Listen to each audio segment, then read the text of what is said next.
Okay guys, we are back working on the Aqua Marina Aircat. Yesterday we installed the seat and the seat mount. We also have the trolling motor on here, and I told you we had another surprise. The other surprise came a couple days ago because we were talking about how are we going to inflate this, get it down to the water efficiently without taking a whole ton of time every time that we go to the lake, river, or wherever it is that we will be going out in the Aircat too. So today we have an unboxing video. We have some wheels. Let's open it up and see exactly what we have.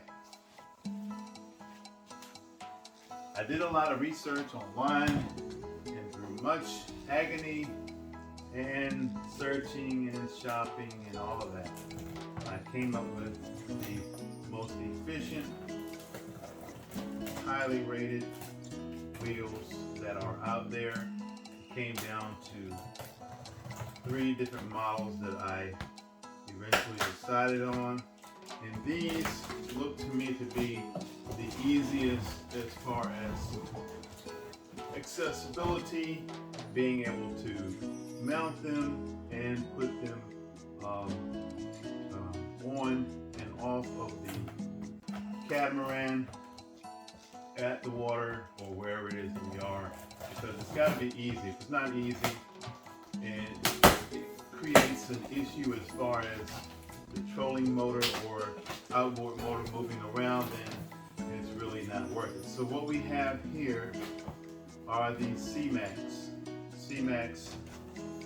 wheels, and these look like they're pretty easy to go on and off. You can blow these up. They have inner tubes. We will see. Both tires are not fully inflated. When shipping, please inflate pressure to 12 to 15 psi. We won't do that now, but we will do that later after we mount it. As you can see, these are very rugged wheels. And one of the things that I did see in some of the earlier videos, and I don't know if it was this brand, but one of the other brands, I can't remember if it was this brand or not, people have problems with the tubes of the wheels, or the tires, I should say, blowing up. These look very good. They are rugged, and they also have a 30 psi rating. So yeah, these are not going to have any problems. I can see that right off of the bat. It's very simple, and it should be a very simple installation. So we have the tires, wheels, we have the axles. I would take it. Yeah, these are the axles.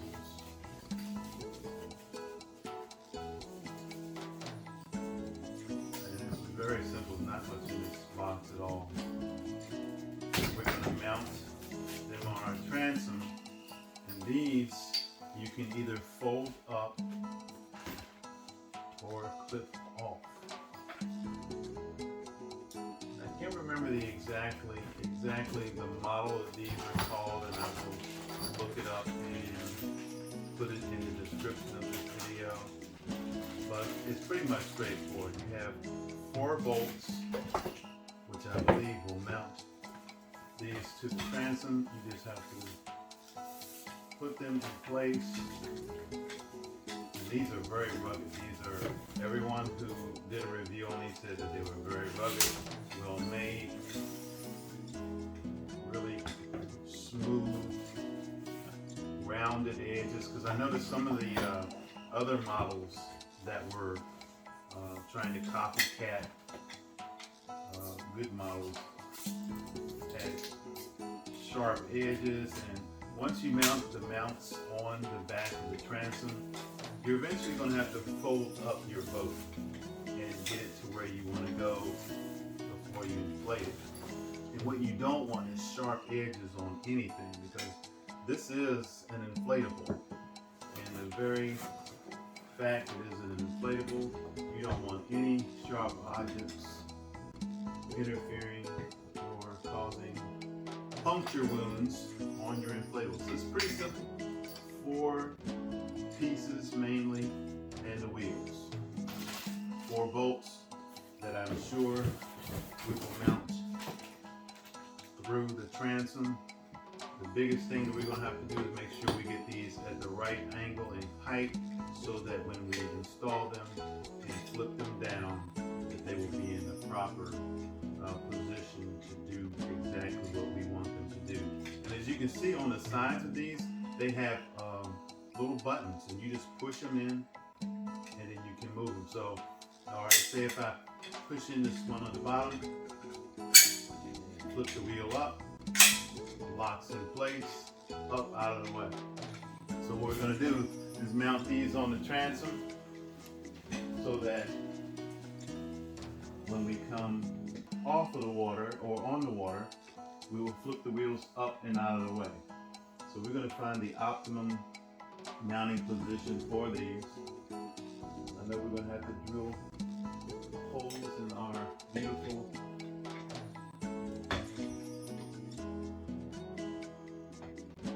transom, but that is okay.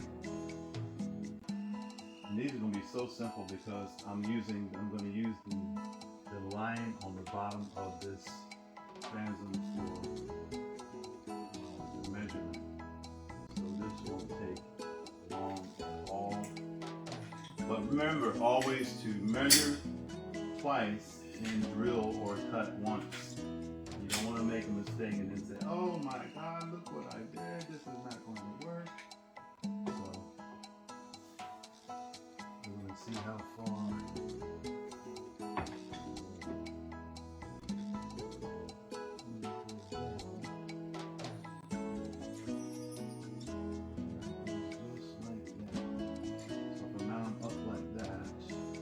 You can move the positioning of your wheels. You can raise or lower how far you want them to go down. Say that they're not all down as far as I want them to. You can move the top mounting position, which would actually be the bottom, all the way down here, so it will extend more, but it'll also come up a little higher in the boat. But that's not a problem. So we can move and adjust the wheels, the height, probably 6 inches in adjustment. So we're going to turn the camera off for just a moment, get these holes drilled, and get these wheels mounted because we're going to get out on the water today. I told you we were trying to get out on the water, but I didn't want to go down to the water, inflate this at the water's edge and make a whole lot of noise. People are fishing, and the air pump is a little bit noisy for the environment that we'll be in.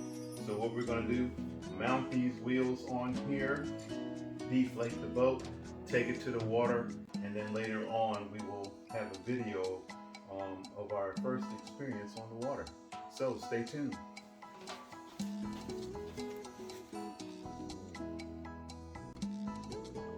Okay guys, we are done installing the Seamax wheel brackets for our Aircat catamaran. Just wanted to show you how and where they line up. You have to make sure that you have enough clearance for the wheels to clear the pontoons in the down and upright position. We have just enough clearance, as you see. Clear pontoons, snap up into place. You can always take these wheels completely off if you so desire. But yeah, we have the brackets. And as a safety measure, we did use some 3M 5200 adhesive in the holes.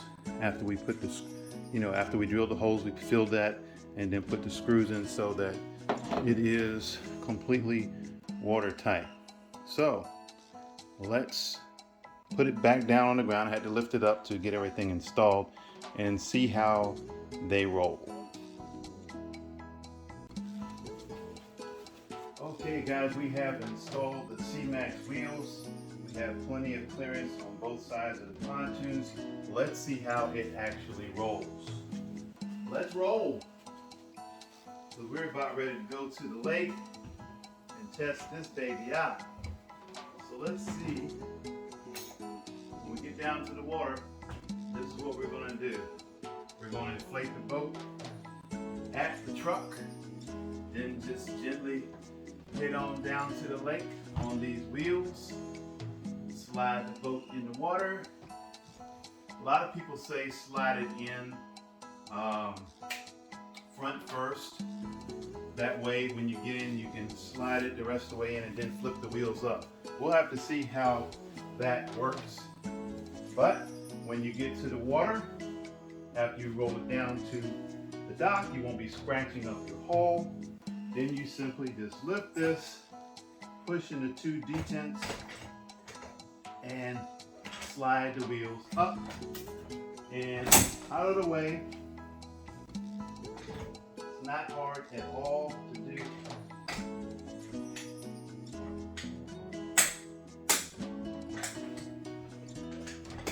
And in fact, if you so desire, when you get to the water, instead of leaving them up here, if you feel like that's going to be in your way, you can also just simply clip the 2 buttons at the top.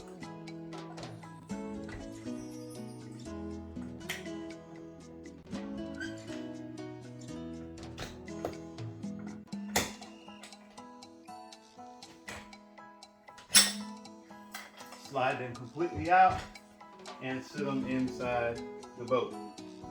I think they're going to be fine just leaving them on the outside so that you don't have to have stuff fumbling around inside the boat. These are really easy to get in. I just haven't had a lot of practice doing it, so bear that in mind. The little detents just push right in. And then pretty much snap in place. You don't even have to click the top one. Just push it in and it snaps right in place. So there we are. The wheels are mounted and we are ready to take our first trip out on the water. We should be able to put everything in the boat and then just roll it right down to the water. All we are having today is the battery, wheels mounted, and the trolling motor. We'll probably take one fishing pole with us just to get a feel for how we're going to fish out of this. Of course, you're going to have to be careful when you are casting, all those things that you normally should be careful of anyway. But when you get a hook stuck in a tree, don't keep yanking on it until it flies back, as you have had it do in your metal boat, and it hits the metal boat, it's fine. But that thing flies back, and I've had one fly back and stick into my leg, so it's not a good idea to keep yanking on those things all the time. So you have to be careful that you don't do that, because if it can go through your leg, the hook can certainly go through one of these boats. But we bought something for emergencies out on the water as well. I was looking for some regular Gorilla tape that I use often, and it's very strong, but we found this. It's called waterproof patch and sealant tape. You can get that at Lowe's, and it says instantly seals out water, air, and moisture. So, and it shows the different uses that you can use this for. Excuse me, pool liner, seal, boat, all those things are listed. So we should be able to instantly seal out any moisture should we ever get a hole in the boat after we're out there. I don't foresee that happening because we're going to be extra careful. Anyway, that is the video for today. Thank you all for tuning in. Look forward to getting more content. Maybe today when we get out on the water, we may even have some footage of me catching an actual fish. So stay tuned to the channel. Remember to like and subscribe, and we'll see you on the next video.